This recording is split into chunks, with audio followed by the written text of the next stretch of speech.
battling in the dust for the first 50 k's, then it makes a gap, and then everything went well. We're battling with the marking, they are not quite up to standard, but finding the route and everything is going well. I think we're leading the class now, so it's just what we planned, so hopefully we will continue this for the rest of the race.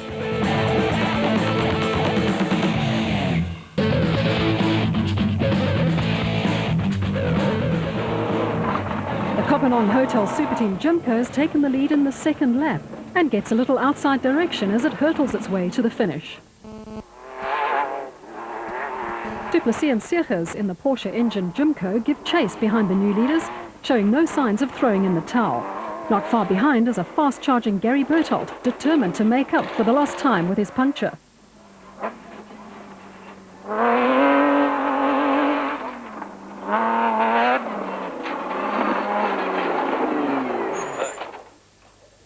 Oops, a slight misjudgment and a few more seconds are lost to the front runners.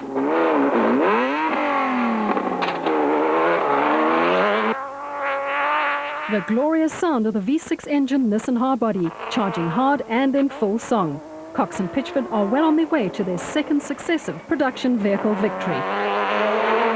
Leader on the road, Wes Smith works hard at the wheel, and the Kopanong Hotel Jimco sounds healthy as he and Minute look good for their first win of the season.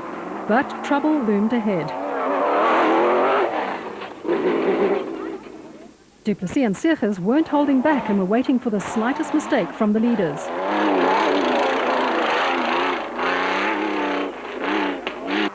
Cox is reveling in the power of the modified hardbody, and his enthusiasm shows as he gives it full rein.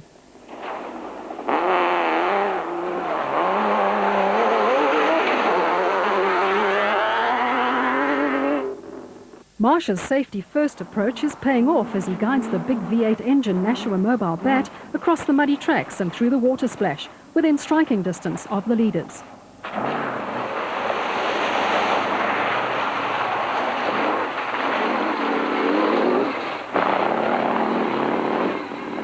Wes Smith smells victory and is not holding back, the Jimco stretching its legs as it gets full rein. A full-blooded jump thrills the spectators.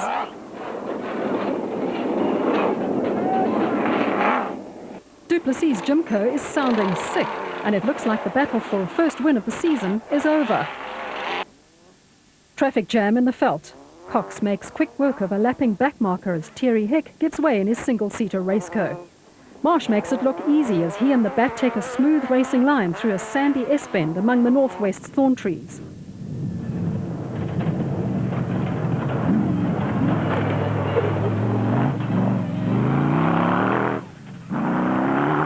Not far behind is the Bat of Moore and Brewer, putting in a great performance as first-time teammates, with Moore impressing in his unaccustomed role of driver, and the Jimco of Battershill and Sutton, having a steady run in their first season together in the ex-Nashua Racing Jimco.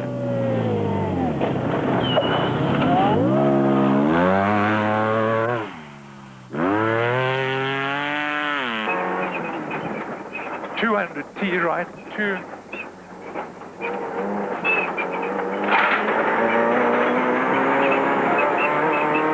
100 T right 2. Here's the T right 2.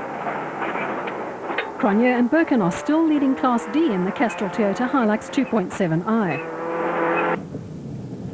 Nick and Ryan Harper's Bat is having a clean run, although the pair have dropped back after making a few wrong turns.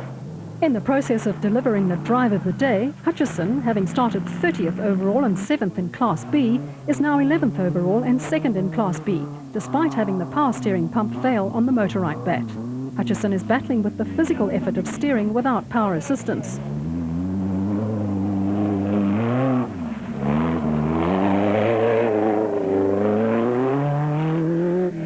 Special vehicles have no windscreens, which makes splashing through mud puddles a messy business. The Walk father and son team demonstrate in their Superpave Genelith. Schilling and Davies' untroubled run in the Plastotech Aceco and the smooth driving of the experienced former national off-road champion kept them in the lead in Class S. Du Plessis and Knox were headed for their best ever result, the BB Auto hardbody never missing a beat all day.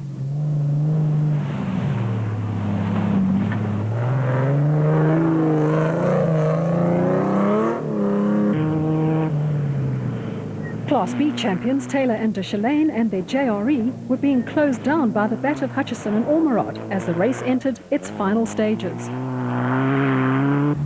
A steady drive by Schoeman in the top car Nissan was to be rewarded with a first finish of the year and an excellent 4th overall and 3rd in Class D in the production vehicle category. Archie Rutherford and Vincent Hall take a cautious line through the deep water on their way to a well-earned 2nd place in Class S and 10th overall in the special vehicle category.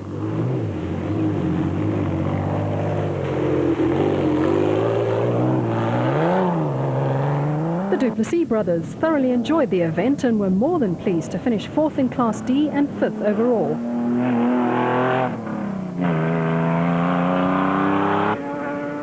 Despite suffering from a bad dose of flu, Frobler characteristically never gave up and was driving at full pace right to the end, finishing 6th overall after dropping back to 49th place at the end of lap 1.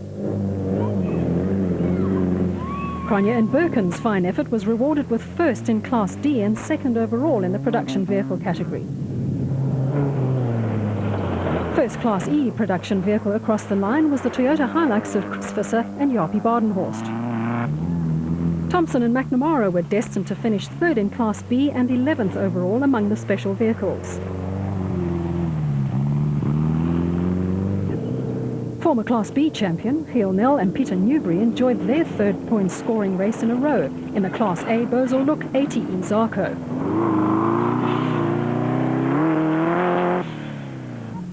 Zamatin and Zwegler brought their Mitsubishi Pajero home for the 18th successive finish in a national championship off-road race.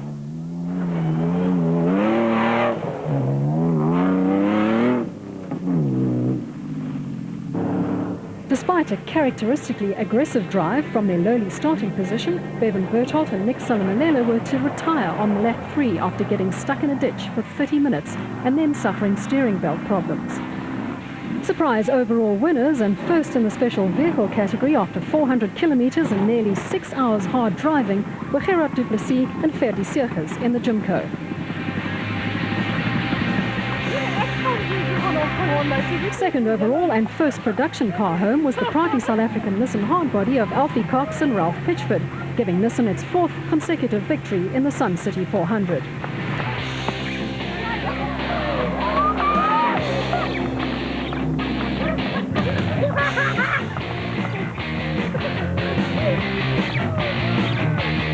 Die laaste 2 laps het ons derde rad verloor. Dus een rad kort. En 5 rad in die kar reggeloop. Daar was nie pap, wiele of niks. Het was rof, stof een beetje vastgehou en het was baie.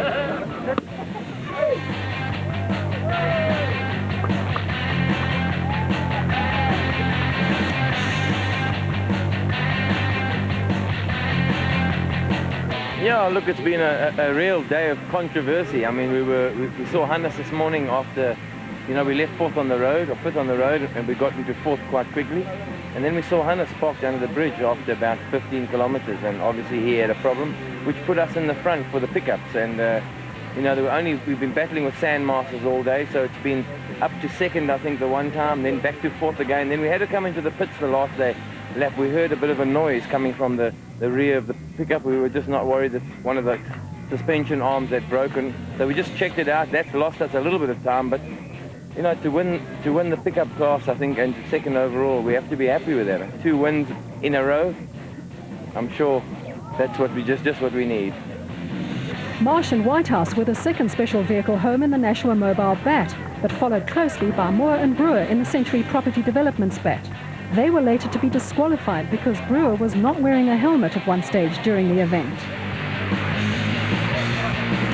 The unfortunate Weir Smith and Minute had to be content with 3rd after losing the lead 20 kilometers from home, with a 27-minute stop to fix the fan belt pulley. Hard work, exceptionally hard work, unbelievably hard route. I think the attrition rate by the end of the day is going to be high here. It really was tough. Struggled the last 30 Ks, struggled with a bit of fatigue, didn't have a good night's sleep, so struggled through. Got caught knitting a little bit towards the end by Jean Moore, but we pushed it home and got it, so a hard day's work.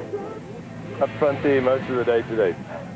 Where did it start going wrong? Yeah, just about 20 k's out. The pulley that holds the one fan belt broke, and as a result of that we had no water pump, so we stopped and try to make a Heath Robinson effort there to get it sorted out. We lost 27 minutes.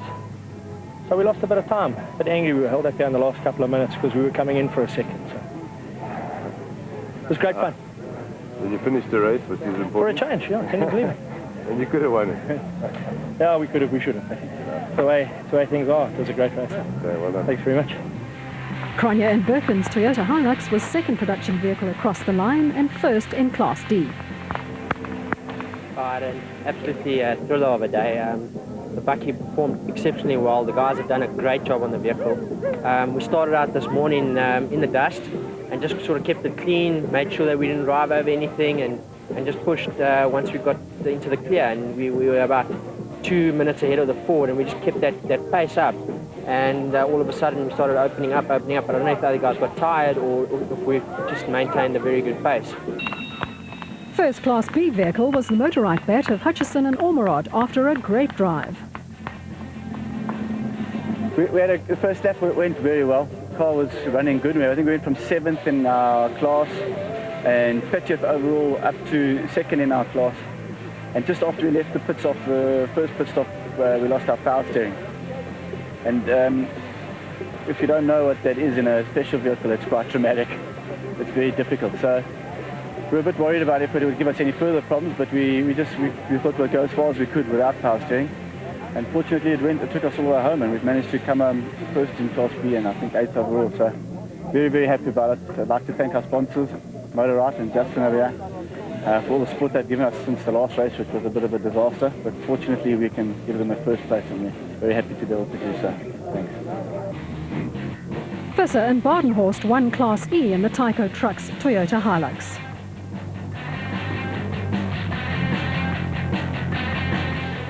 Yes, today was a very, very tough race.